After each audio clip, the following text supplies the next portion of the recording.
어려운 경제를 시원하게 씹어드립니다. 최경영의 오도독.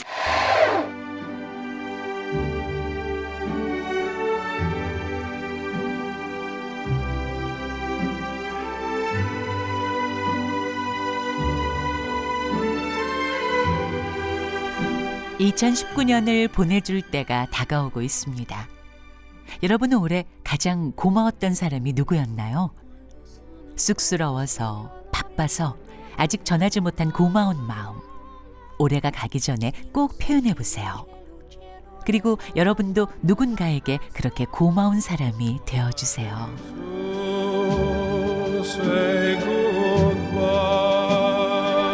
최경영의 경제쇼는 진심, 여러분께 고맙습니다. 여러분에게는 절대로 굿바이라고 말하지 않을 거예요. 여러분만 생각하면 행복해지는 최경영의 경제쇼 플러스.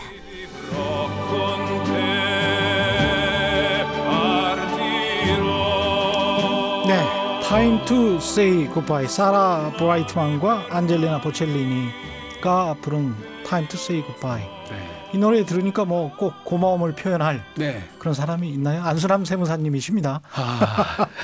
예. 저는 사실 제가 그 양도소득세 해설책자 2000페이지 차를 전문가용 2000페이지요? 네, 전문가용으로 2006년도에 써가지고 예. 지금까지 매년 개정판을 내고 있는데요. 이야. 그 전체를 하나부터까지 다 개정을 다 해내야 되는데 그걸 꼼꼼히 다 읽어서 개정하는 것이 굉장히 어렵습니다. 2000페이지면 예. 이야. 그러다 보니까 조금 사실 내용이 미흡한 것들이 많이 있고 개정에 반영 못한 것도 많이 있었는데 예. 2달 전에 저희 후배한테서 택배가 왔어요. 책이 한 권이요. 예. 제 책이 온 거예요. 예. 그래서 저는 제 책을 왜 또 보내줬나? 그리고 무심코 봤는데 6개월에 걸쳐서 그 교정 작업을 다 본 거예요. 야. 제가 살면서 이렇게 감동 먹은 것이 없거든요. 정말 감동이네요. 그래서 예. 후배를 바로 불러서 식사를 나누고 저희들 공저자한테 바로 이것을 알려주고 예, 제가 정말 구세주를 만났다. 예. 우리 책을 퀄리티를 높일 수 있고 예, 정확성을 그렇죠. 가할 수 있는 예. 우리가 이런 인재를 만났으니 우리 공저자로 이분을 좀 받아들이자 해서 출판사하고 상의를 끝에 바로 공저자로 예, 그렇게 해서 우리가 지금 같이 합류하기로 했습니다. 내년부터. 야, 세법이 이렇게 복잡하군요. 예. 근데 이거를 처음부터 끝까지 6개월 이렇게 작업을 해서 나무 책을 교정을 다 봐준다. 이거는 정말 있을 수 없는 일인데 이렇게 그만큼 또 세무사님한테 감동스럽게. 네. 애정이 선배님한테 애정이 있는 뭐 이런 후배 그 아니겠습니까? 정성도 있어야 되지만 실력도 있어야 되거든요. 그렇죠. 예, 이걸 다 봐주려면요. 2000페이지. 예. 제가 쓴 책이 2000페이지입니다. 그게 근데 전문가 세무사나 세무모델 본 그걸 책인데 언제 2006년에 쓰셔서 지금 한 14, 15년을 매년 개정을 하고 예, 계십니다. 14세 인쇄를 한 거죠. 매년 개정을 해온 거죠. 14쇄를. 예, 예. 저는 진실 탐사 엔터테이너 최경영입니다. 제가 고마운 분은 역시 뭐 시청자 여러분이죠. 예. 딱 한 사람만 꼽자면 제 아내. 그렇습니다. 예, 이런 말을 해야 또 집에 가서 편안합니다. 저도 추가하면 안 되나요? 예. 이미 늦었습니다. 예. 일만 생각하시는 분입니다. 네, 예. 네. 예. 사모님. 좋습니다. 다음에 이제 잘하도록 하겠습니다. 예, 사모님께서 다 들으셨을 것 같습니다. 네. 예. 만회가 안 되죠. 세상을 아직까지 잘 못 살아가지고 꼭 이렇게. 예. 주말에는 재미도 지식도 인기도 웃음도 마구마구 플러스 되는 최경영의 경제쇼 플러스. 지난번에 예고해 드린 대로 이제 부동산 세금의 대가 양도소득세의 국내 최고 전문가라고 하실 수 있습니다. 지금 말씀하시니까 확 와닿잖아요. 2000페이지짜리 양도소득세 관련해서 쭉 쓰시고 그게 공식 어떤 바이블처럼 돼 있겠습니다. 예. 아무래도 이제 후배들이 예, 처음 공부하신 분들이 좀 보기가 편하다 해가지고 그렇죠. 예, 이제 지금은 이제 제일 많이 보는 책으로 이제 소문이 나 있는 것 같습니다. 예. 네. 세무법인 다솔의 안수남 대표 세무사님인데요. 지난번에 이제 종합부동산세 관련해서 이야기를 좀 했는데 지난 시간에 문자 온 것들 좀 소개해 드리면 네. 계산기 타닥타닥 정말 웃겼습니다. 안 세무사님 척척 말씀 주시고 최 기자님 척척 알아들으시고 부럽습니다. 머리에 쥐납니다. 1000번 만번 복습해야겠습니다. 뭐 이런. 네. 근데 어려워서 저도 지금 질문을 하면서도 이게 무슨 말이지? 예. 뭐 이러면서 질문을 사실은 해요. 왜냐하면 세무사님이 질문을 가지고 오신 건데 네. 그 질문의 용어도 사실은 어려워요. 저도 어려우니까 오죽하시겠습니까? 이 질문 중에서 몇 가지만 좀 그 여기에서 질문을 좀 드리고 네. 그다음에 본 방송으로 넘어가겠습니다.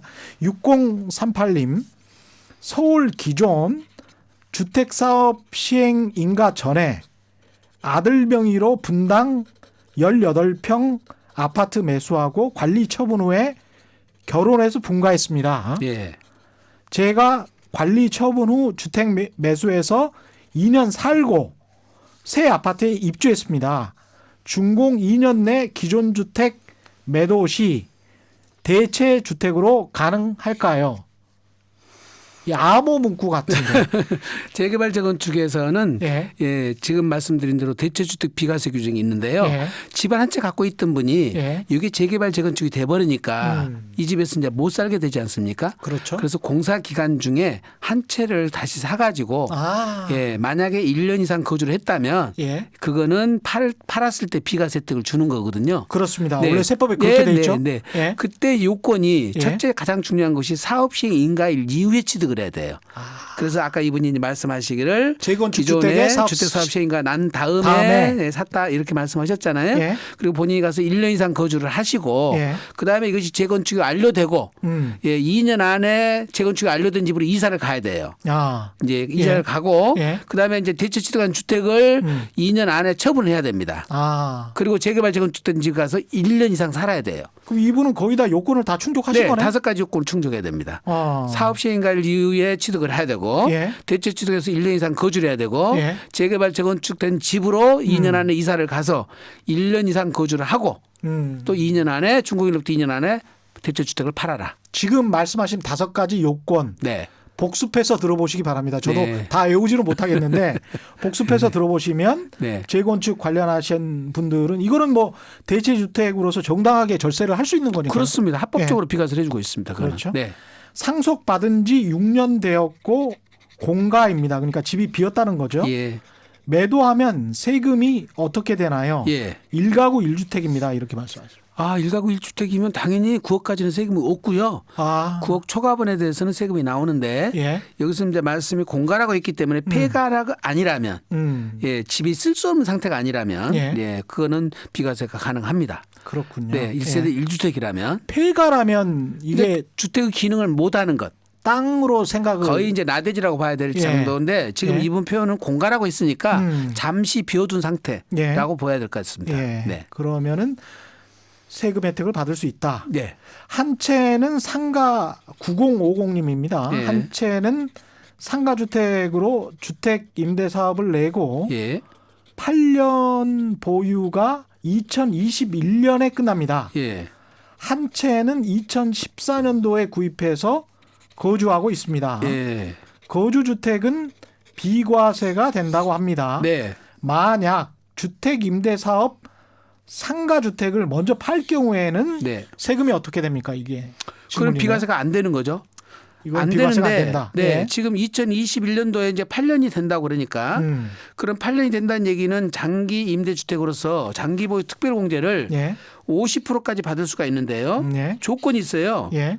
이분이 임대 기간 중에 지금 단기 임대 4년짜리 해가지고 8년을 임대를 주면 혜택을 못 받는 거고요. 예. 처음부터 장기 일반 민간 임대주택 용어도 어렵죠. 예. 예. 옛날에는 준공공 임대주택이라고 그랬어요. 8년짜리로 임대주택으로 사업자 등록을 하고 예. 구청과 세무서에 등록을 하고 예. 임대료 상한율 5%를 지켰어야 돼요. 그걸 준수하지 않았으면 혜택이 안 되거든요. 예. 그러니까 지금 다시 한번 설명드리면 처음부터 등록을 장기 일반 민간 임대주택으로 등록을 해야 된다. 예. 그다음에 구청과 세무서에 양쪽 다 등록을 해야 된다. 예. 임대료 상한율 5%는 준수했어야 된다. 이러면 장기보유 특별공제 50%를 받고 세금은 내지만 50%를 받을 수가 있고요. 예. 만일에 이제 지금 지금 말씀드린 2014년도에 취득한 것을 요거를 먼저 양도를 해버리면 예. 지금 여기서 발생하는 비과세 규정 중에 일부는 또 비과세를 못 받아요. 그렇군요. 예, 요놈을 팔고 나면 요거 이제 주택은 비과세가 가능하잖아요. 예. 예, 가능한데 이 2014년도에 샀던 집을 팔고 난 이후에 발생한 양도 차익만 비과세가 가능합니다. 예. 그러니까 두 주택 보유 기간 중에 발생한 양도 차익은 비과세를 안 해준다는 뜻이에요. 예. 나중에 파는 집은. 그러니까 어느 게 비과세 받는 게 유리하냐. 이것도 세무사님한테 가서 따져 보시고 처분해야 됩니다. 요거는 전문적으로 좀 상담을 받으셔야 될 것 같고요. 그렇습니다. 예. 9907님 네. 경북 경산인데요. 1가구 3주택인데 예. 임대사업자 등록을 해야 할까요? 예. 지역에 계시는 임대사업자 같은 분들은 등록하는 게 낫습니까? 안 하는 게 낫습니까? 이제 그거는 상황에 따라 다르지만 예. 지금 이분이 이제 3주택자까지 돼가지고 예. 비과세를 못 받는데 예. 그게 세부 부담이 크다. 그러면 보유하고 있는 두 채가 임대사업자 등록 요건이 수도권은 6억 원 이하, 예. 지방은 공시가격이 3억 원 이하야 되거든요. 예. 이걸 초과해 버리면 그 혜택도 없어요. 그러니까 그 요건이 충족되는지 개별주택 공시가액을 확인해 보시고 예. 그 요건이 충족됐다면 구청하고 세무서 임대사업자 등록을 하면 5년간만 하면은 지금 양도하는 집은 비과세를 받을 수 있습니다. 아, 그렇군요. 그러니까 요건에 따라서 내가 지금 받는 어. 것이 비과세가 많지가 않다 그러면 예. 지금 등록할 필요 굳이 없고요. 예, 지금 여러 가지 피해가 많으니까. 고가의 아파트나 주택들이면 할 필요가 없고 네. 중저가다라고 네, 네. 하면 하는 게 낫다. 네, 개별주택 가액이 3억 이하라면 해서 세제 혜택을 받는 게 좋다. 네. 네, 알겠습니다. 예, 질문들이 한 10가지 정도 더 있는데 네. 이따 시간이 되면 예. 하고요. 네. 본 방송으로 들어가 봐야 되겠습니다. 지난 5월에 이제 부동산 처분 전에 해야 할 일과 예. 부동산 처분 전에 예. 해야 할 일과 하지 말아야 할 일에 대해서 이제 알려주셨는데 이게 예. 반응이 좀 좋았습니다. 예. 그때 해주신 내용 중에서 아직도 이제 납세자분들이 잘 몰라서 황당한 과세를 당하는 일이 많다고 하는데 네. 그런 일화 같은 게 있나요? 지난번에 신문에 보도되기를 음. 국세청 앞에서 그 시위하신 분들이 있었어요. 한 20여 분이. 예. 예, 시위 프랜카드 적힌 말이 옥탑방 하나 때문에 세금 4억이 웬 말이냐. 옥탑방 하나 예. 때문에 세금 4억이 웬 말이냐. 예. 어떻게 된 거예요? 무슨 세금입니까? 그게? 우리가 다가구 주택은 예. 그것을 우리 세법상으로는 공동주택으로 취급을 해요. 예. 근데 아파트처럼 공동주택이나. 그렇습니다. 예. 그렇게 취급을 하는데 비과세 해줄 때만 그거를 단독주택으로 취급을 해줍니다. 비과세 해줄 때만 단독주택으로. 전체를 비과세 해주니라고. 예. 그런데 그게 요건이 있어요. 예. 세 가지 요건을 충족해야 됩니다. 어. 첫째는 그 다가구 주택이 신축할 때 3계층 이하로 신축이 돼야 되고요. 3계층 이하여야 되고. 그리고 660제곱미터 이하, 200평 이하여야 되고요. 예. 예. 19세대 미만으로 지어져야 됩니다. 아, 그 소형이어야 되네요. 그렇습니다. 그러니까. 예. 이렇게 지어져야 되는데 옥타브 경우는 그냥 옛날에는 물탱크로 쓰거나 창고로 쓰거나 이랬거든요. 근데 무허가로 그냥 대충 했었죠. 예, 대충 그렇게 했는데 그거를 갖다가 방으로 꾸며고 주택으로 꾸며버리면 예. 그게 주택이 돼버린다는 거죠. 저도 그런 대학 시절에 옥탑방에서 살았던 기억이 있습니다. 네, 그러면 그것이 한 개층이 돼버린다는 거예요. 예, 그래서 4계층이 돼버렸으니까 4계층이니까. 그러면 다가구 주택을 단독주택을 안 봐주고 그걸 비과세- 공동주택으로 돼 공동주택으로. 비과세 혜택이 안 되네. 그러면 전체가 비과세 되는 것이 아니라 예. 마지막 한 가구만 비과세가 되고 예. 19가구 중에 18가구는 다주택자 중과세가 돼버리는 거예요. 마지막 한 가구라는 거는 옥탑방 19가구 중에 예. 제일 큰 면적 큰 거. 제일 면적 큰 거. 그거 하나만 비과세 해주고 예. 공동주택이 돼버렸으니까 그러네요. 예, 전체가 중과세가 돼버려요. 그래가지고 양도 차익이 뭐 7, 8억 났는데 세금이 4, 5억 나와버리는 거죠. 예. 근데 대학가에서 이제 그런 다가구 주택들이 많고 저도 그런 데서 이제 그 살아봤었는데 네. 그런 분들 같은 경우는 대개 이제 어르신들이 많거든요. 예. 그런 분들은 정말 세법 몰라서 지금- 일종의 당했다라고 생각하시는 분들 지금 많겠습니다. 현재 다가구 주택이 아마 우리나라 다가구 주택 중에서 불법으로 거의 7, 80%가 불법을 저지르거든요. 그렇죠. 예. 그래서 그러지. 이제 싸니까 저도 가서 사는 거잖아요. 예. 세입자 입장에서도. 예. 예. 특히 이제 고시원으로 신축을 해가지고 예. 그 원래 고시원은 다중주택이라 다중시설이라고 해서 원래는 취사시설을 못 넣게 돼 있습니다. 예. 그런데 갖다 취사시설을 넣어버리면 그게 원룸이 돼버려요. 아, 그렇군요. 원룸이 되는데 층수가 그러면- 다 위반돼버려요. 그러면 또 예. 세금이 그게 또 이제 다주택자가 돼가 또 중과세를 맞아버려요. 아. 예. 그래서 법을 제대로 지키셔야 되는데 입법 건축물로 만들어 이래서 세금 폭탄 맞는 사례가 굉장히 많습니다. 그러니까 이게 실제로 건축물을 이용할 때는 네. 그래서 그쪽으로부터 수익을 창출할 때는 그게 편했는데 예. 나중에 양도할 때랄지 세금 이럴 때는 폭탄받기 때문에 세금을 예. 많이 받는다. 네, 예. 위법 건축물로 안 찍혀 있다 하더라도 세무서에서 사실조사 나가는 경우가 많거든요. 그다음에 세입자 주민등록 전입이 돼 있으면 예. 그게 다 나옵니다. 그래서 예를 들어서 1층, 2층은 근생이고 3, 4, 5층은 주택인데 예. 지하 면적을 더 많이 파다 보니까 주택 면적이 더 작아요. 예. 근데 주택 면적을 키우기 위해서 2층 일부러 불법 건축물을 용도 변경을 해놓는 거죠. 예. 그러면 세입자가 들어와서 2층에 살 거 아니에요. 예. 그럼 확정일자 받으려고 그 호수가 들어가요. 그러다 보니까 2층이 주택으로 썼다는 사실이 국세청에 확인이 돼 버립니다. 예. 그동안에 세입자한테 푼돈 받아서 네. 어느 정도 재미를 봤다가 예. 사실은 이제 세금으로 그걸 전체로 이제 주택으로 비과세 되려고 세무서 갖고 들어갔더니 예. 당신은 사개층으로 건축물을 위반했으니까 그런 경우 비과세가 아니라 다주택자 중과세요. 그래가지고 세금이 폭탄이 떨어진 거죠. 예. 이거는 결국은 판단을 하셔야 될 것 같습니다. 예, 이거는 그래서 사전에 예. 다가구 주택은 반드시 세무사님들하고 상담 받고 안전하게 이걸 매각을 하셔야지 진짜 이거 가정 경제 파탄이 납니다. 큰일 납니다. 그냥 이게. 뭐 예. 손쉽게 생각하면서 매각을 하면 네. 그럴 경우는 양도세가 굉장히 많이 받을 수 있고 예. 그렇게 되면은 이제 노후랄지 이런 것도 좀 문제가 되니까요. 아, 그럼요. 이런 분들 심각해지죠. 같은 경우에. 예, 이제 두 번째 제일 사례 중에서 지금도 많이 사고 치갖고 오시는 분들이 오피스텔이에요. 오피스텔? 예. 오피스텔은 이게 전부 다 광고를 하시는 분들이 주택이 예. 아니라 광고를 하니까 그렇죠. 그게 인식이 딱 돼 있습니다. 주택이 아니어서 이거 예. 사고 파는데 문제가 없다. 주택수에 포함을 안 해요. 그래가지고 포함이 안 된다. 당신 예. 집 팔 때 그거를 오피스텔 이런 것을 생각을 안 해버립니다. 근데 실제로는 주거용으로 쓰고 있었고 예, 주거용으로 실제로 써버리면 세법상으로 이건 주택이거든요. 세법으로 들어가면 세법상으로는 실질 갖고 판단하기 때문에 네, 오피스텔은 지금 어떻게 보면은 스위치잖아요. 양쪽 다 그렇죠. 쓸 수 있잖아요. 예, 예. 오피스로 쓸 수도 있고 주거용도로 쓸 수도 있지 않습니까? 그렇죠. 실제 용도대로 쓴 대로 하도록 돼 있는데 이분들이 통상적으로 임대차 계약을 할 때 특약사항에다가 예. 주민등록은 전입하지 않을 것 이렇게 특약을 맺는데 예. 그분들이 애들 학교 보내야 되는데 주민등록 전입 안 할 수 있나요? 오피스텔에 사는 분들 입장에서는 예, 그렇죠. 주민등록 전입을 해버리거나 또는 전세금 또 그것 때문에 확정일자를 받아놔요. 그렇죠. 예. 안 떼어야 되니까. 그러니까 예. 이제 지금 국세청은 오피스텔에 대해서는 반드시 사실조사를 하게 돼 있어요. 실제 뭘로 썼는지를 사후에 체크를 하는군요. 체크를 하게 돼 있습니다. 꼭 조심하셔야 돼요. 그러면 주민등록 전입이 돼 있었거나 또는 지금 말씀드린 대로 확정일자가 받아졌거나 관리사무실 갔더니 거기서 거주 사실이 거주를 했다고 확인을 해주거나 거기에 또 이제 보면은 지금 이제 원래 난방용 그 연료가 있고요. 취사용 연료가 있는데 따로따로 들어오는데 예. 도시가스가 예. 취사용 연료가 들어와 버리면 거기서 식사를 했다는 거잖아요. 그러네요. 네, 네. 예. 그렇기 때문에 도시가스를 그게 썼다. 예, 예. 그것이 이제 다 국세청에서 나중에 조사를 하더라도 예. 전부 전부 다 그 확인이 가능해져요. 그래서 오피스텔을 고정으로 쓰신 분들은 이건 주택이라는 것을 꼭 인식을 하시고 그거를 사전에 처분하거나 예. 아니면 주택으로 임대사업자 등록을 해서 9.13 조치 이전 거는 주택수에서 빠질 수가 있으니까 예. 예.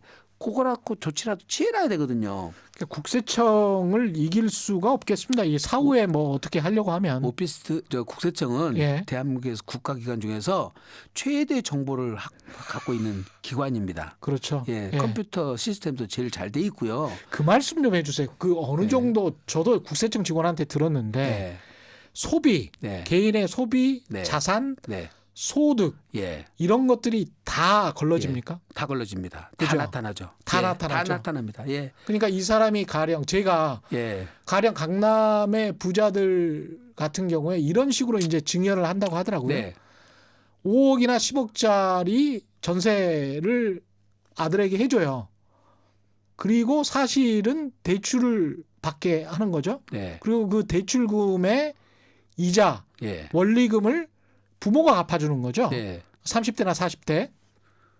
그렇게 하면서 달에 막 500만 원씩 이렇게 또는 뭐 많게는 뭐 1000만 원씩 준다는 거죠. 그러면 그 원리금을 빨리 갚아버려서 전세금 5억이나 10억을 목돈으로 네, 이게 이제 본인 돈으로 만들어 주고 5년이나 10년에 걸쳐서 근데 이제 그런 식으로 한다고 하는데 그런 것도 정말 국세청에서 보려면 소비나 소비 내역이랄지 이런 것까지 다 따져서 이 사람을 잡아내려면 잡아낼 수 있다. 옛날에는 자금출처 조사를 부동산 하나 사면 예. 자금출처 조사를 했었는데 요즘에는 그렇게 관리를 안 하고 기관 관리를 해요. 기관 관리. 기관? 예, 기간. 2015년도에 내가 갖고 있는 부동산과 현금, 예금, 자산, 주식 같은 것이 토탈 털어서 예. 약 10억이 됐었는데 예. 그 사이에 5년 사이에 20으로 불어났더라. 아. 근데 거기에 발생한 보니까 이자 소득이 1억, 근로소득이 뭐 3억, 예, 이렇게 막 나타나죠. 거기에 네. 예, 뭐 부동산 임대소득이 얼마 다 나타나서 국세청에 다 파악이 되죠. 예. 네가 소득으로 다 올린 돈은 다 따져보니까 한 6억 됐는데 예. 또 신용카드 쓴 것이 다 나타나요. 신용카드 예. 사용 내역이 나타나기 때문에 네가 신용카드로 벌써 돈을 2억을 썼어. 예. 그럼 실제 4억밖에 안 늘어났어야 되는데 아무리 저축을 해도 예, 4억밖에 없어. 예. 그런데 어떻게 10억이 늘어났어? 예. 그럼 차이 난 6억 이거 어디서 난 거야? 이걸 야. 소명하라고 그래요. 예, 그래서 그걸 우리가 이제 국세청에서는 PCI 시스템이라고 그럽니다. 아. 예, 그래서 자산 갖고 있는 거 PCI가 네. 뭐의 약자인가요? 이게? 그래서 저도 이제 무슨 약자인지 정확히 모르겠습니다. 자산하고 인컴, 예. 예, 인컴, 예. 그다음에 소비, 예. 이걸 동시에 다 보고 있다는 거죠. 그렇죠. 예, 그래서 옛날처럼 장가가는데 아들 장가가는데 집 한 채 3억 사줬다, 4억 사줬다, 전세금사 3억 5억 줬다, 이런 것 가지고 자금출처 조사할 틈이 없습니다. 국세청 그 직원들 많지도 않고 예. 그냥 놔둡니다. 그런 거는 그렇죠. 방치를 해두고 예. 그 자산이 어느 정도 형성이 되는데 본인이 돈 벌고 있고 소득 올리고 있는 금액에 비해서 너무 증가폭이 늘어난다. 그때 가서 조사를 하는 거예요. 그러니까 예. 가령 갑자기 강남의 아파트를 네. 35세에서 40세에 네. 막 10억짜리를 막 샀다. 예. 근데 그 전에는 이 사람의 자산이 5억 정도밖에 안 됐다. 예. 그럼 5년 동안에 10억 어떻게 모았어? 그렇습니다. 거기에 지금 말씀드린 국세청에서는 이자 소득, 예. 배당 소득, 임대수 다 들어가잖아요. 예. 그다음에 지금 말씀드린 또 소득도 다 잡히거든요. 지하 경제 소득이 아닌 한. 예. 예. 그다음에 불로소득이나 지하 경제 소득이나 또는 부모가 예, 근거 없이 준 돈이 아니고는 다 잡힌다 이거죠. 그러니까 그 자산이 늘어나는 것이 이유가 다 원천이 나오죠. 예. 그것이 이미 소명된 것들이에요. 그 외에 돈이 어디서 났어? 이렇게 묻는 거죠. 그러니까 예. 국토교통부에서 고가 아파트들 단속하고 이럴 때 네. 국세청이랑 같이 합동 단속을 할 때 세무조사를 한다는 게 딱 이 말이군요. 그렇습니다. 그렇게 구체적으로 해서 원천을 다 확인해 보면 예, 나온다는 거죠. 네. 재밌습니다. 네. 이 주택 처분할 때 네. 주의사항은 또 다른 게 뭐가 있을까요? 참 여러 가지가 있는데요. 네. 제일 중요한 것은 재개발 재건축 지역에서 조합원으로 참여를 하면 그거는 관리 처분에 따라서 새로운 아파트를 받는데요. 예. 내가 조합원으로 참여를 안 하게 되면 우리가 그걸 현금 청산 대상자라고 그래요. 예. 조합으로부터 내 주택을 파는 거예요. 예. 파는데 이때 서울 같으면 다 대부분 조정 대상 지역이거든요. 그렇죠. 1세대 1주택자가 아니라 다주택자일 경우는 중과세가 돼버립니다. 아. 중과세가 돼버려요. 오히려 예, 그러니까 파는 게 뭐 훨씬 안 공익목적으로 좋네. 내가 파니까 나는 중과세 안 받겠지. 예. 예. 더더욱이나 공익사업으로 수용되는 경우도 공익사업으로 수용되는 경우도 조정 대상 지역에서 수용되면 2주택자, 3주택자는 중과세를 예외 없이 매겨버려요. 아, 그렇군요. 예. 그래서 주택 파신 분들은 굉장히 조심하셔야 됩니다. 예. 이게 사실 현금 청산이나 이런 수용이나 이런 거는 또 시세보다 훨씬 더 못하잖아요. 그렇습니다. 예. 예. 할 이유가 없겠네. 네. 이렇게 그다음에 되면. 이제 분양권에 대해서는 예. 12, 16 조치에서 다주택자 중과세 규정을 적용할 때 주택수에다 집어 넣도록 돼 있었거든요. 예. 근데 그 전에 하시는 분들은 이게 잔금을 다 내버리면 권리의무 승계를 못 해줘요. 예. 그러면 수분양자가 최초 분양자한테 등기를 넘겨서 그다음에 매수한 사람한테 등기를 또 넘기다 보니까 취득세를 이중으로 내게 되죠. 예. 그걸 이중으로 안 내려고 잔금 지정일자까지 돈을 다 내야 되는데 또 네. 연체가 세잖아요. 예. 안 내면. 예. 그러니까 돈을 조금 남겨놔요. 그러면 결과적으로 5억 분양받았다 그러면 4억 9,800을 불입을 하고 예. 200만 원 남겨놓는다 이거죠. 그러면 내가 권리의무 승계가 돼서 취득세를 한 번만 물게 되고 예. 그다음에 연체료도 200만 원에 대해서 무니까 물만하죠. 이렇게 편법을 썼는데 예. 이럴 때 그러면 200만 원 잔금을 안 낸 것이 이게 분양권이냐 주택이냐 이렇게 판단할 때 아이 복잡해. 네, 이걸 주택으로 본다는 겁니다. 어. 그래서 비과세 규정을 적용할 때 주택수에 들어가 버리니까 예. 큰 난리가 나는 거죠. 예. 야, 이거는 정말 그 본인에 해당되는 사안을 세무사님에게 다시 물어봐서 예. 확인을 받는 수밖에 그래서 없겠습니다. 우리가 일반적인. 상담할 때 예. 세무사들 중에 이제 세무사님들 중에 상담하실 때 제가 후배들한테 항상 그렇게 얘기해요. 지구상에 부동산 또는 부동산을 취득할 수 있는 권리가 지구상에 있는 건 다 얘기를 해라. 지구상. 예. 그거 하다 보면 막 빠져 있어요. 세무사님 무허가주택도 있는데 이것도 들어가나요? 무허가주택도 당연히 들어가죠. 그 등기 안 나와 있으니까 그거 빠질 것 같은 느낌이 들잖아요. 예. 그리고 뭐 코딱지만한 거라고 또 코딱지가 얼마 큰지는 모르겠습니다. 이게 뭐 8평짜리도 집이냐 또 이렇게 해서 뭐 또 물어보신 분 계시는데 예. 본인들이 판단하지 말고 전문가한테 다 내놓고 다 보여주고 하나씩 다 검토를 받으셔야 됩니다. 예. 다 내놓고 이 말씀이 중요한 것 같습니다. 그냥 변호사에게 상담을 받을 때도 예. 사실은 진실되게 정직하게 다 말해야 변호사가 도와줄 수 있는 거거든요. 더군다나 예. 요즘에는 가족끼리도 대화가 잘 안 해가지고요. 예. 부모님 같이 사는 따님이 예. 돈을 벌어서 도시형 생활주택을 1억 5천짜리 사놨는데 부모님도 모르고 있는 거예요. 그렇지. 그래 부모님은 자기들 집만 사고 팔아가지고 일시적 1세대 주택으로 팔았는데 예. 세무서에서 연락 왔어요. 집이 세 채라고. 뭔 소리냐. 아니 따님 집이 또 하나 있다는 거예요. 그러니까 딸내미한테 너 집 사놨냐 그랬더니 예. 엄마 생일 때 깜짝 선물로 이걸 발표하려고 얘기를 안 했다는 거예요. 야, 얼마나 오랫동안 이야기를 안 한 거야. 그러니까 이게 대화가 가족 간의 필요하네, 대화가 좀. 필요합니다 지금. 대화가 예, 필요하네. 코미디 개그 나온 것처럼. 콘서트처럼. 맞습니다. 지금 그래서 예. 가족들끼리 모여서 회의를 한번 해야 돼요. 혹시 서로 간에 모르는 데다가 투자하는 적이 있느냐. 있는 거 다 까봐라. 까봐라 이렇게 해야 되지. 그냥 했다가는 낭패의 경우 많고요. 역시 있는 대로 다 까야 됩니다. 예. 그리고 이제 또 보통 가족 간에도 이제 예를 들어서 언니한테 돈을 빌렸는데 동생 입장에서는 그거를 안심시키느라고 명의를 반을 해준 거예요. 절반 지분을. 예. 근데 언니는 돈을 빌려줬지 등기를 내한테 했는지를 몰랐잖아요. 그 언니가 나한테 얘기를 해야 되는데. 언니한테 말도 안 하고. 말도 안 하고. 그리고 내 집을 팔았더니 나중에 보니까 절반 지분이 등기가 돼 있는 거예요. 근데 그 재산세 나온 거를 다 또 내버렸단 말이에요. 얘기도 안 하고. 그 사실은 가족이 예. 수수한 마음으로 도와주려고. 그렇습니다. 예. 예. 친정 엄마한테 돈 집 사라고 줬더니 예. 친정 엄마가 큰 딸을 세 명 딸이 있는데 예. 큰 딸은 안 대주고 두 딸만 대준 거예요. 둘째하고 셋째만. 그러니까 큰 딸은 빼고 둘째 셋째는 명의를 넣어준 거예요. 예. 그러니까 그 지분이 다 한 채씩 있는 걸로 돼버렸잖아요. 완전히 가정 불화가. 그래서 부모님들한테 될 수 있으면 효도를 안 해야지 세금은 유리해요. 효도를 안 하면 그런 난리가 나는 일이 벌어져요. 효도를 안 해야. 안 해야 되는 거예요. 이거는. 지금 제가 참 이런 말을 해야 되는지 안 되는지 모르겠습니다만 참 예, 저희들이 하다 보면 정말 재밌네. 예, 진짜 일어나지 않아야 될 일들이 일어나는 거예요. 그렇군요. 예, 이 주택 같은 경우에 주택이 아닌 경우에 상가 같은 경우 있지 않습니까? 네. 상가 같은 경우에 이제 임대료를 받는데 뭐 부가가치세 같은 게 있잖아요. 예, 부가가치세가 무슨 그 어떤 양도양수할 때 예. 문제가 되는 게 있습니까? 지금 많이 놓치시는데요. 예. 주택은 사고 팔아도 사업자가 아니면 부가세가 없어요. 예. 그런데 상가라든지 공장이라든지 땅은 상관없어요. 예. 건물을 사고 팔 때는 요게 부가가치세가 별도로 거래를 해야 돼요.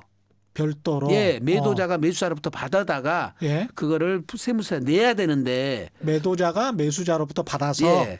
대신 매도자는 매수자로부터 받아서 세무서에 내고 예. 매수자는 부동산을 취득할 때 부가세를 부담했으면 예. 세무서 신고를 하면 환급을 해줘요. 아, 그렇군요. 자, 국가 입장에서 보면은 매도자는 세금을 냈고 매수자는 환급을 받았으니까 똑같은 금액이잖아요. 예, 그렇죠. 그래서 이익이 없는 거예요. 국가 입장에서 보면. 왜 이렇게 하는 겁니까? 이제 원칙적으로는 다 당연히 해야 되는데 예. 예외적으로 그래서 사업자 유형이 똑같고 사업의 사업 형태가 똑같으면 이제 저희들 전문용어로 포괄양도양수라고 그래요. 예. 포괄양도양수 되면 생계에서 끊지 말고 세금도 주고받지 마라. 예. 왜? 돈 내고 환급 받고 똑같으니까. 예, 그렇죠. 그런데 이것이 포괄양도양수가 되느냐 안 되느냐는 하는 문제는 세무사들이 판단해야 되는데 일반이 판단을 해요. 그래가지고 또 중개업 하시는 분들은 예. 그 특약상에다가 이거는 포괄양도양수다 이렇게 써놓으셔요.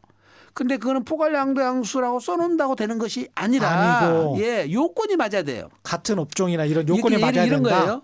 자, 모텔 영업을 하는데 예. 모텔 사신 분이 직영하는 분도 있지만 임대를 주는 분도 있잖아요. 그렇죠. 그러면 모텔 사신 분이 직영을 했어. 예. 그럼 팔았어. 예. 그럼 매수자도 직영을 해야 돼요. 예. 근데 모텔을 여기서 내가 직영하던데 사신 분은 그거를 임대를 줘버렸어. 그게 이제 포괄양도양수가 아닌 거예요. 그렇군요. 예.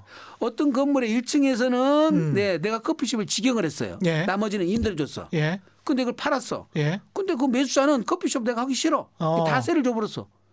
그러면 직영하다가 일부 직영, 일부 임대했는데 예. 여기는 전체가 임대가 돼버렸잖아요. 아, 이건 그렇군요. 포괄양도양수가 아니거든요. 이거 팔 때 요거는 이거는 근데 이거는 공인중개사들이 잘 모를 수 있겠습니다. 예, 실수할 수 있고 놓치고 아. 일반 건물들을 파신 분들은 더더욱이나 몰라요. 매도자들은. 예. 그러니까 반드시 그냥 부가가치세는 별도란 말을 무조건 특약사에 써놓고 이게 나중에 포괄양도양수면 주고받지 않으면 되잖아요. 예. 근데 부가세 별도란 말을 안 써놓으면 매수자가 부가세를 주겠어요? 안 주지? 그러니까 매도자만 이제 또 부가세 폭탄 맞는 거죠. 예. 그렇군요. 네. 이 나머지 또 질문들은 굉장히 지금 질문들이 많아서 제가 네. 일부는 좀 과거에 했었던 것들은 좀 지나가고요. 네. 경매 이야기를 좀 해볼까요? 법원에서 경매로 사거나 국가나 지방자치단체로부터 매수한 부동산은 네. 오래됐어도 거래가액이 확인이 이건 되죠, 당연히. 예, 예. 확인이 법원에서 된 거니까. 지금 이제 개인 간 거래 같으면 오래돼 가지고 예, 매매 계약서가 분실되는 경우가 많거든요. 그렇죠. 근데 다운 계약서 써 가지고 실제 계약서도 없고 다운 계약서도 없는 경우도 많고요. 사실은 2006년인가요? 예. 그렇죠. 2007년도부터 2006년 6월부터 등기에 기재가 돼 있어요. 그랬죠. 예. 그 이전까지는 기재가 안 돼 있기 때문에 노무현 정부 이전에는 거의 대부분이 다운 계약서라고 봐야 그렇습니다. 됩니다. 그때는 또 양도소득세를 기준시가로 세금을 냈기 때문에 맞습니다. 실제 계약서를 거의 보관하고 있지는 않아요. 예. 그러다 보니까 그냥 취득가액 모른다고 해서 환산가로 신고를 하는데 일반적으로 환산가가 실제 취득가액보다 높게 잡혀요. 예. 그러니까 계약서가 있어도 없다고 하는 경우가 있겠죠. 그렇겠습니다. 오히려 예. 예. 계약서를 분실한 거 유리하니까 예. 예. 그렇죠. 예. 그런데 이제 국가나 지방자치단체에 거래한 거는 법원에 있는 것은 법원에 다 자료가 있거든요. 예. 근데 본인들이 가서 달라고 그러면 잘 안 줘요. 그 사람들이. 오래된 거 주겠어요? 안 주지? 찾아야 되는데. 네, 그거 다. 찾아야 되는데. 예. 근데 국세청에서 딱 조회가 가버리면 국세청에서는 반드시 회신해 줘야 되거든요. 예. 그래서 찾아서 회신이 딱 가버리는데 그런 시스템을 모르고 나는 환산가로 세금을 신고를 해놓는 거예요. 그러면 모를 세무서에서 줄 알고. 그렇죠. 모를 줄 알고. 국세청은 다 알고 있다는 거죠. 찾아낸다는 거죠. 그러네요. 예. 그럼 국세청에서 달라 그러면 뭐 법원이나 지자체에서 줘야지 어떻게? 줘야 됩니다. 예. 예. 예. 조회에 들어가면. 이게 지금 예. 서류 보관 기간이나 뭐 이런 것도 분명히 있을 거예요. 보존 기간이 있지만 예. 대부분이 다 그런 서류들은 연구 보존 문서거든요. 아, 연구 보존 문서입니까? 예. 아. 그런 권리에 관련된 내용들은 대부분이 다 연구 보존 문서들이에요. 그렇군요. 네. 민사상으로 생각해 보니까 그러네요. 왜냐하면 예. 일제 시대에 거래됐거나 이런 것들도 땅 예. 찾는다고 다 해서 나옵니다. 예. 다 불화진 나오잖아요. 가격들이 다 나오지 않습니까? 그래서 부모 재산이랄지 이런 거 예. 찾는 거거든요. 그러니까 이제 한지 같은 경우 채비지들을 해당 시군에서 분양을 하게 되면 분양가가 다 나타납니다. 그게. 그렇군요. 예. 그래서 그냥 그거를 가격을 모를 것이다 구세청이 예. 그리고 환산가로 해놨다가 이제 낭패당하는 일이죠. 예. 예. 우리가 특히 이제 디지털라이제이션이 네. 잘 돼 있어서 네. 빠져나가기가 굉장히 힘듭니다. 그리고 맞습니다. 국토부하고 지금 국세청하고 정보 교류도 좀 하고 있지 않습니까? 사실. 거기다 다 공유를 하고 있습니다. 그렇죠. 예, 예, 예. 그래서 쉽지 않습니다. 네. 그래서 이 탈세나 뭐 이 불법을 꿈꾸는 분들은 이건 상당히 쉽지 않다. 네. 한국에서는 세무사님들이랑 상담하지 않으면 정말 쉽지 않다. 이런 말씀을 드리고요. 꼭 그리고 해서는 안 되죠. 사실은 탈법 불법은. 네, 네, 예. 맞습니다. 일시적 1세대 2주택자가 장기 임대주택이나 조세 특례 제한법상 감면 대상 주택을 보유하고 있어요. 예. 그런데 그 또 다른 주택은 고가주택이야. 예. 그래서 고가주택에 관해서 중과세를 한다고 예. 하는데 예. 이게 어떤 의미입니까? 일시적 1세 주택은 그거는 비과세를 주잖아요. 예. 그 대신 또 감면 주택이라 해가지고 그 주택은 주택수에서 빼주거든요. 예. 그러면 세 개를 같이 갖고 있어도 원래는 비과세가 돼야 맞잖아요. 예. 9억까지는 비과세를 해줘요. 음. 세금을 하나도 안 매겨요. 예. 그 세 주택을 갖고 있어도. 예. 근데 만약에 9억 이상 되는 주택을 갖고 있다. 그러면 9억 초과분에 대해서는 양도소득세를 과세를 하거든요. 아. 9억 초과분은. 이게 그때 9억 초과분은 꼭 챙겨봐야 네, 되는구나. 네. 그때 예. 과세를 하게 되는데 이 감면 대상 주택은 지금 감면 대상 주택을 팔 때는 중과세를 안 먹는데 예. 중과세 대상 판정을 내릴 때는 이게 주택수 들어와 버려요. 그러네요. 들어와 버려요. 예. 그래서 3주택이 돼 버리는 거죠. 그렇죠. 그래서 아까 구억 같은 초과분에 경우는 대해서는 3주택이네. 예. 중과세를 하겠다는 것이 국세청의 방침이에요. 아. 그래서 지금 9억 초과분을 갖고 있으면서 일시적 일세주택이나 장기 임대주택이라든지 감면주택을 또 갖고 있으면 예. 3주택자들은 반드시 세무사님 상담 거쳐서 이거 판정받고 파셔야지 난리가 납니다. 이게 비과세인 줄 알고 덕하도 팔아놨는데 비과세가 안 된다고 해버리면 중과세가 되면 세금이 꽤 많거든요. 그러니까 이런 경우인 것 같습니다. 그러니까 나는 비과세가 되는 장기 임대주택도 한 채 가지고 있고 예. 그다음에 거주주택도 한 채 가지고 있고 또 다른 고가주택도 한 채 가지고 있는데 이 고가주택에 관해서는 중과세를 한다는 거죠. 9억 이하는 비과세니까 전부 다 세금 안 내니까 상관이 없는데 그중에 9억 초과분을 고가주택을 팔 때는 9억 초과분에 대해서는 중과세 한다. 예, 이거를 꼭 좀 확인하시고 이해는 잘 안 되시겠지만 예. 지난번에 상속세가 안 나오더라도 상속세를 감정을 받아서 양도소득세를 절세해야 한다. 이것도 무슨 말인지 잘 모르겠어요, 사실은. 그게 이제 우리가 뭔가 이제 땅이나 주택을 상속을 받으면 아버지가 돌아가셔가지고 농지를 상속받았다. 그럼 상속 개시 당시 평가액으로 상속세를 신고하거든요. 상속 개시 당시에 평가액. 그러니까 아버지가 돌아가셨을 때 평가액인데 평가액으로 그게 평가액이 감정가나 매매사례가가 있으면 그걸 쓰는데 그거 없으면 공시지가로 평가를 하거든요. 아, 공시지가는 굉장히 좀 그런데 낮죠. 30%밖에 안 잡혀 있잖아요. 시가의 한 30%. 그러면 10억짜리인데 지금 3억밖에 안 잡혀 있죠. 그렇죠. 그러면 3억에 상속 받아가지고 10억에 양도를 하면 나중에 이제 팔 때가 돼서 팔았어. 그러면 7억의 양도 차익에 대해서 양도세가 나가는 거예요. 그러니까 세금 폭탄 맞는 거예요. 그렇게 되는 거예요. 네. 상속세가 거의 90%가 미달이거든요. 우리나라 사람들은. 그렇습니다. 상속세 낼 사람들이 많지가 않아요. 내고 싶어도 못 냅니다. 아무나 못 내요. 종부세도 마찬가지지만. 한 30억, 40억 정도는 받아야 상속세를 내는 거잖아요. 시가가 그 정도 돼야 우리 실제는 한 15억 내외. 그러면 이제 보통 10억까지는 세금 없지 않습니까? 그렇죠. 그래서 이제 미달돼서 상속세 신고를 안 해버리는데 안 해놓으면 그런 결과가 온다. 그럴 때 이걸 감정을 받아서 3억짜리를 8억으로 신고를 하면은 상속세는 8억으로 평가되겠죠. 그 대신 배우자가 있으면 10억까지는 상속세가 없어요. 그렇죠. 10억까지도. 그렇죠. 그럼 상속세 한 푼도 안 내고 8억으로 평가를 해서 신고를 하면 나중에 팔 때 팔 수도 있었는데 취득가를 8억으로 인정받았잖아요.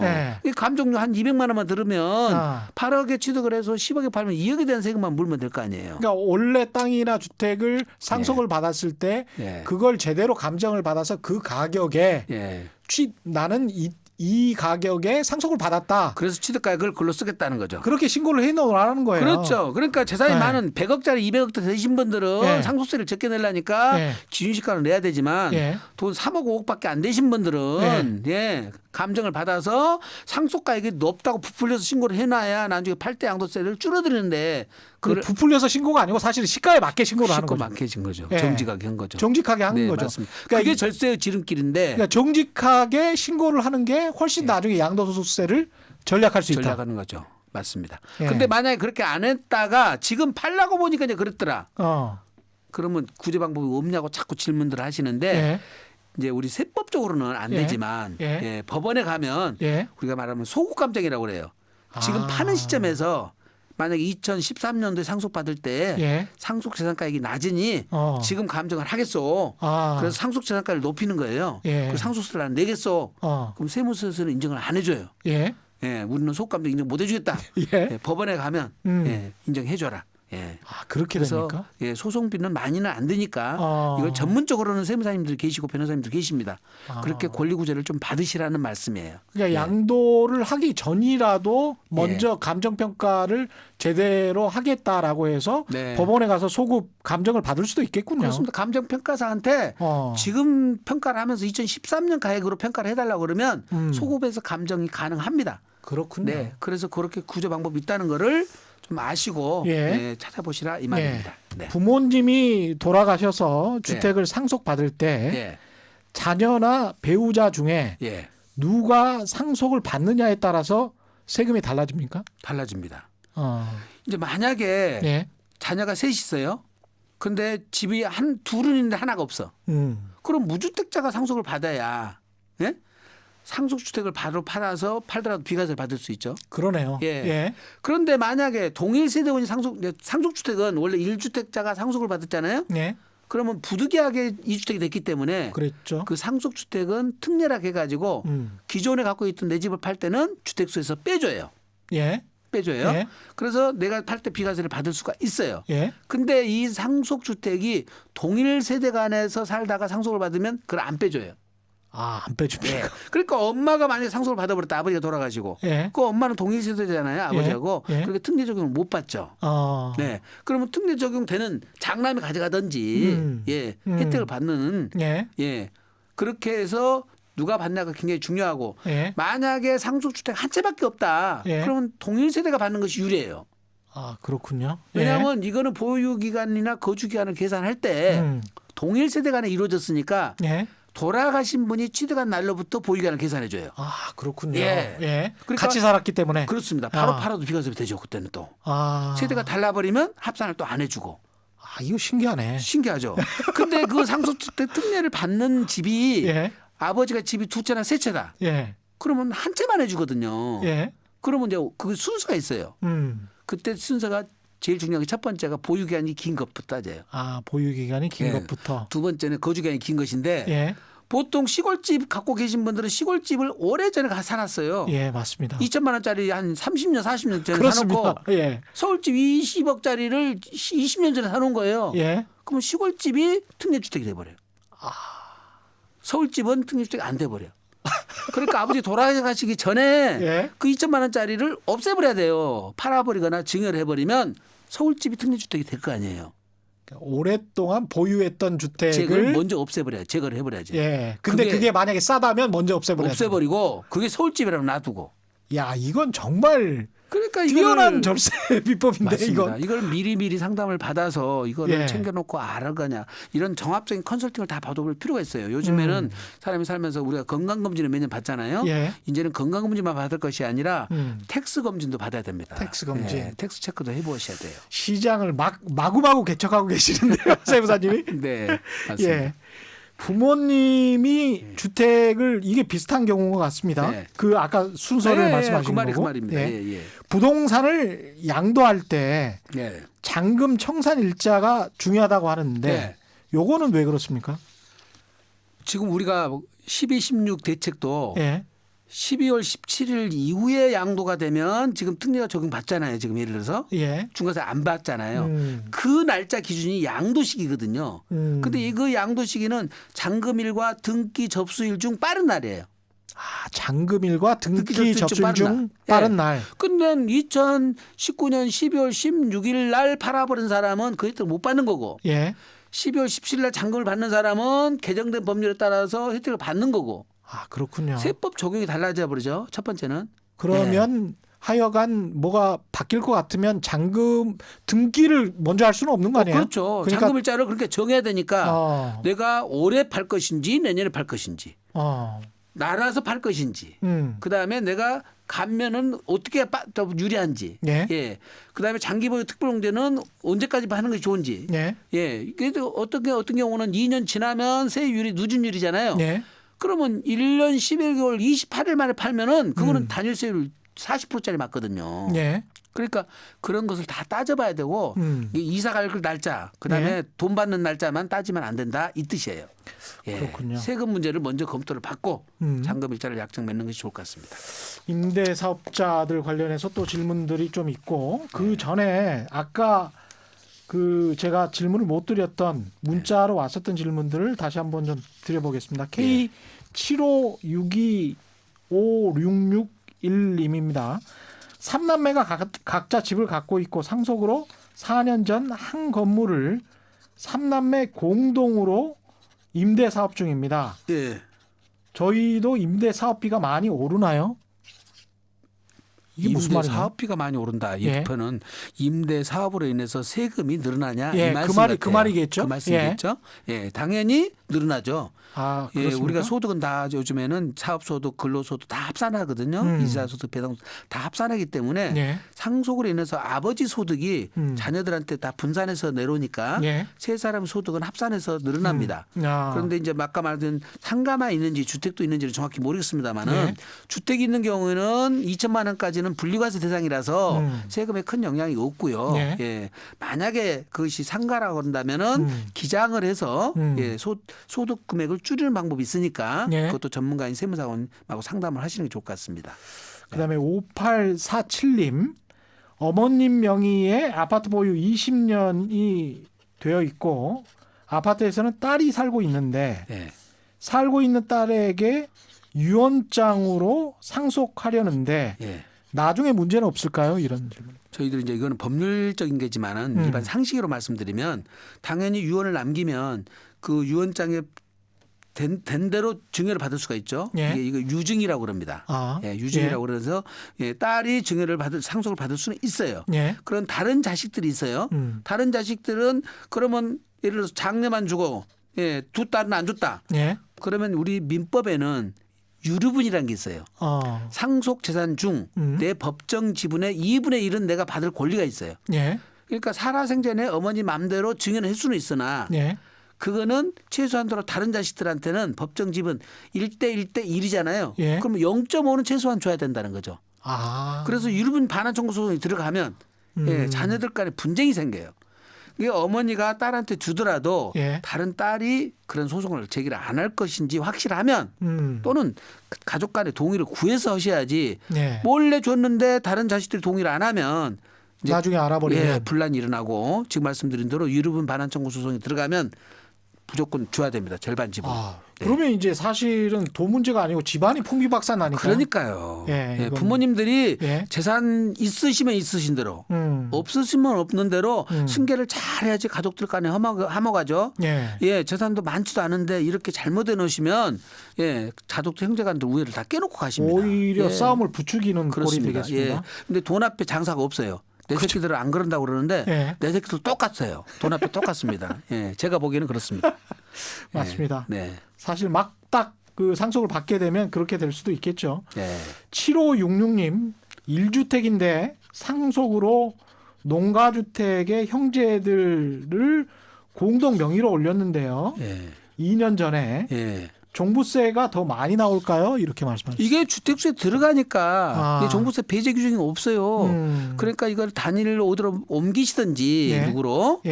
예, 종부세 해당 안 되는 사람한테 옮겨놨든지 해야 됩니다. 이게 소수 지분자들도 이건 주택수에 포함돼 들어돼 있으니까 예. 예, 이거는 좀 한번 고민을 해보셔야 되고 이제 서울에 이제 고가 주택들 갖고 계신 분들은 종부세가 부담이 되잖아요. 예. 그러니까 이건 좀 정리를 소유권 정리를 좀 하실 필요가 있습니다. 3개 정도 남았는데 이거 마저 질문 드리고 네. 그다음에 장기 임대 사업자, 네. 임대 사업자 그걸 좀 설명을 좀 해주시면 네. 거의 다 끝날 것 같습니다. 네. 맞을 것 같습니다. 7392님 상속받은 지 6년 되었고 공가입니다. 이건 아까 아까 질문 한 같은데 예. 드렸었고요. 예. 나머지도 9050님 같은 경우도 질문을 드렸었던 거네요. 예. 이거는 문자는 거의 다 완료가 됐고요. 예. 장기 임대주택 관련해서 최근에 이제 상담 중에 가장 많은 질문이 뭐 임대 사업자 예. 질문이 가장 많다고 하는데 예. 우선은 주택 임대 사업자 등록해야 할까 말아야 할까 아까 말씀하셨지만 예. 약간 좀 경우에 따라서 다르다 이런 네. 말씀하셨죠? 어떻습니까? 그 지금 유튜브 같은 데 보면은 무조건 하지 말라고 또 뭐 대부분 많이 그렇게 하셔요. 그렇죠. 예, 하지 예. 말라고 그러는데 이제 조금 더 이성을 찾으시고 예, 세제 혜택을 꼼꼼히 따져 보셔가지고 예. 내가 지금 갖고 있는 것이 세제 혜택을 받을 수 있는 거다. 옛날에 세제 혜택 받았을 때 우리 임대사업자들은 파라다이스였거든요. 아, 지상 그렇군요. 낙원이었어요. 너무 많은 혜택을 줘버렸어요. 그게 언제입니까? 그러니까 사실은 9.13 조치 이전까지는 그랬다고 봐야 돼요. 언제부터 그랬죠? 박근혜 정부부터 이제 부동산 경기가 죽으니까 예. 임대사업자 등록만 하면은 세제 혜택을 막 주기 시작했죠. 아 그때 예, 예. 그럼 얼마 안 됐네요. 얼마 안 됐죠. 2013년부터 바짝 주기 시작했으니까요. 2013년부터 예, 임대사업자에게 혜택을 막 줬다가 2011년부터 주기 시작하고 그냥 이명박 정부 때부터 주기 시작했다가 이제 이 주택이 불경기니까 어떻게든지 부양책을 세운다고 특히 임대사업자 활성화 때문에 예. 많이 이제 이렇게 혜택을 줬던 겁니다. 그러다 그랬다가 보니까 한 5, 6년 막 줬다가 네, 그건 이제 애국자라 그래서 등록하라 막 그렇게 해서 애국회를 하라고 그랬잖아요. 맞아. 그때 예, 막 등록하라 그랬어요. 등록만 하면은 무슨 다 해줄 것처럼 하고 예. 그냥 막 해줬는데 실제가 너무 혜택이 컸어요. 실제가. 실제로. 예, 취득할 때부터 주고 재산세 감면 혜택 주고 예. 다주택 중과 배세 주고 종부세 합산 배제 시켜주고 1세대 주택 또 주택수에서 빼주고 예. 거의 1가구 1주택자한테 주는 것처럼 그렇게 세금 그리고 혜택을 주고. 주택수에서 빼줘버리니까 예. 예. 여러 가지로 그러고 나서 파리 대책이 딱 세워졌는데 예. 중요한 거는 파리 대책에서 중과세를 막 때렸는데 예. 이 임대주택은 다 빠졌잖아요. 중과세도 안 했단 말이죠. 그러니까 거기 요건이 되는 것만 막 사재기로 모아버리니까 잠깐만 왜 부동산 경기 안 잡히지? 가서 그러니까 문재인 보니까 정부의 네. 가장 큰 실책은 네. 제가 보기에도 파리 대책이에요. 파리 대책에서 좀 더 꼼꼼하게 정성스럽게 했어야 되는데 예. 이 빠져날 구멍을 남겨놓고 한 것이 이제 핵심이 9.13 잘못된 거죠. 대책 때 대출 규제를 하면서 네. 틀어지고 이게 괜찮았는데 네. 파리 대책 때 그때 실기를 했고 네. 그러면서 사람들에게 이상한 시그널을 준 거죠. 아 괜찮나? 네. 뭐 이렇게 된 거죠. 예. 예. 그래서 임대주택이라는 자체가 지금 우리가 민간 임대주택법에 따른 임대주택은 세제 혜택이 거의 없어요. 무슨 혜택이 없습니다. 그거는 예. 건설업자만 혜택이 있어요. 예. 이게 매입은 거 기존에 지어진 것을 사고 파는 것에 대해서는 혜택이 거의 없고요. 예. 세법에서 혜택을 주고 있는데 음. 이게 첫 번째 혜택이 뭐냐면 그 다주택자 중과세 배제해 주는 것, 예. 종부세 합산 배제해 주는 것. 예. 1세대 1주택 비과세 규정을 적용할 때 주택수 빼주는 것. 예. 이 세 가지가 제일 핵심인데 요거는 주택을 우리 수도권에서는 6억 이하짜리 기준시가예요. 예. 6억 이하. 수도권 밖에서는 3억 이하짜리. 음. 예. 그리고 그때는 의무 임대 기간이 5년이었어요. 예. 5년. 예. 근데 임대주택 사업자는 4년짜리하고 8년짜리밖에 없거든요. 5년도 이것도 맞춰놔야 되는데 이게 그렇게 놓으니까 예. 그럼 5년짜리가 어딨냐 또 물어보는 사람들이 많은데 4년짜리 등록을 해서 1년 더 연장하면 5년이에요. 야. 예. 예. 장기 임대사업자는 사업자 따로 없습니다. 세법만 있는 거니까. 예. 그렇게 충족을 하면 아까 그 말씀드린 다주택 중과규정 빼주죠. 예. 종부세 합산도 빼줬죠. 예. 1세대 주택 비과세 주택 계산할 때 주택수도 빼줘죠. 음. 그러니까 중과세를 막 드립도 했는데도 불구하고 계속해서 주택수는 수요가 왔잖아요. 그래서 계속 샀죠. 샀죠. 임대소득 네. 사업자들이 샀어요, 계속. 그때 당시에 예. 10억 넘어가는 것도 공시가액으로 6억이 안 됐어요. 그랬죠. 12억까지도 예. 거의 안 됐습니다. 예. 예. 그 혜택은 지금 말씀드린 공시가격 6억 이하짜리에 대해서 세 가지 혜택을 줬고요. 또 혜택이 두 가지가 있었는데 조세특례 제한법에 따라서 장기 일반 민간 임대주택으로 등록을 하면 8년짜리 등록을 하면 예. 요거는 장기보유 특별공제를 8대예요 이제 8대 예. 장기보유 특별공제를 10년 이상이면 최대 70%까지 해줬고요. 예. 그 전에 2017년도 말까지 양도 등록한 거는 양도세를 100% 면제해 줘 버렸어요. 그러니까 취득할 때도 네. 보유할 때도 네. 양도할 때도 혜택을 세제 다 혜택을 줘버리니까. 그렇게 다 줘버리니까 예. 거기다 공시 가격은 낮으니까 예. 일단 사고 보는 거죠 뭐. 근데 그 예. 규정은 음. 그 규정은 또 기가 막힌 규정인데요. 예. 국민주택 규모 이하면 다 해줬어요. 가액 상관없이. 아. 그러니까 무슨 일이 벌어요? 가격이 필요 없이 한 34제곱미터, 예. 34평 해양이 지금 뭐 지금 20억, 30억인데. 25억 예. 가는데 예. 이건 서민주택한테 혜택을 주려고 한 규정이 예. 완전히 서민주택입니까? 30억짜리가. 그러니까 면적으로 해버리니까 사실은 서울, 강남, 서초, 예. 송파 이쪽만 예. 큰 혜택을 보게 된 그런 그래서 시기네. 9.13 조치에서 예. 가액 기준이 들어간 거예요. 이제 음. 국민주택 규모로서 앤드 6억 이하 수도권 밖은 3억 이하짜리만 혜택을 주겠다. 예. 예. 이제 그것도 이제 바로 잡아놨잖아요. 예. 지금 말씀하신 데 다주택 중과세 규정 종부세 합산도 마찬가지로 9.13 조치 이전에 취득한 것은 그대로 종료대로 해주고 예. 9월 14일 이후부터는 안 해주는 거예요. 자 그러면 9.13 조치 이전에 취득한 주택으로서 국민주택 규모 이하거나 공시가격이 6억 이하라면 안 할 이유가 없잖아요. 지금. 그렇죠. 안 할 이유가 없잖아요. 혜택을 다 주는데 지금도. 예. 근데 그것도 안 하는 분들이 있어요. 모르고. 아. 그 종부세 막 맞고 와요 또. 아직도 혜택은 있다. 있다. 아. 예. 9월 14일 이후 거 취득한 것만 혜택이 없는 것이고 9월 13일 이전에 이미 분양권을 갖고 있거나 조합원 입주권을 갖고 있거나 예. 매매 계약을 체결해서 계약금을 냈다면 예, 경과 부칙에 따라서 예, 기득권은 보호를 해줘야 되잖아요. 예. 그 사람들은 종전대로 해준다. 음. 그러니까 이 사람들까지 안 할 이유는 없다는 거죠. 그러니까 정부 입장에서는 어떻게든 세원을 투명하게 확보해야 되는 측면도 있기 때문에 예. 임대주택 사업 신고를 계속 부추겨야 되는 그런 측면에서 그렇습니다. 예. 예, 곤작을 하고 있었고 예, 그런 인센티브를 또 주는 해야- 거죠. 예, 예. 예. 그리고 이제 2019년 2월 12일 날에 이제 임대주택을 다 죽이는 정책이 나옵니다. 예. 예, 아까 말씀드린 대로 음. 거주주택 비과세 요건은 평생 하나밖에 안 해준다. 아. 그리고 그다음에 임대주택에 대해서도 이제 비과세를 해줬는데 예. 임대주택 팔고 나면 또 한 채 다음에 또 비과세 계속 해줬는데 마지막만은 해주는 거예요. 그것도 그러다 보니까 실익이 없어져 버렸고 또 10월 14일부터 과태료가 엄청 올라 버렸잖아요. 그렇죠. 예, 지금 1,000만 원이 3,000만 원으로 올라 버렸고 예, 뭐 근데 뭐 준수사항이 열 몇 가지인데 그거 몇 가지만 안 지켜도 과태료가 너무 세요. 이런 예. 정부 정책이 부동산 시장에 어떤 영향을 미칠지 정말 관심사입니다. 오늘은 여기까지 해야 되겠고요. 안순남 세무사님이었습니다. 오늘 감사합니다. 네, 예. 감사합니다. 예, 올바른 투자와 올바른 투표는 다르지 않다. 세상의 이익이 주말에는 따따블로 되는 최경영의 경제쇼 플러스 오늘은 여기까지입니다. 고맙습니다.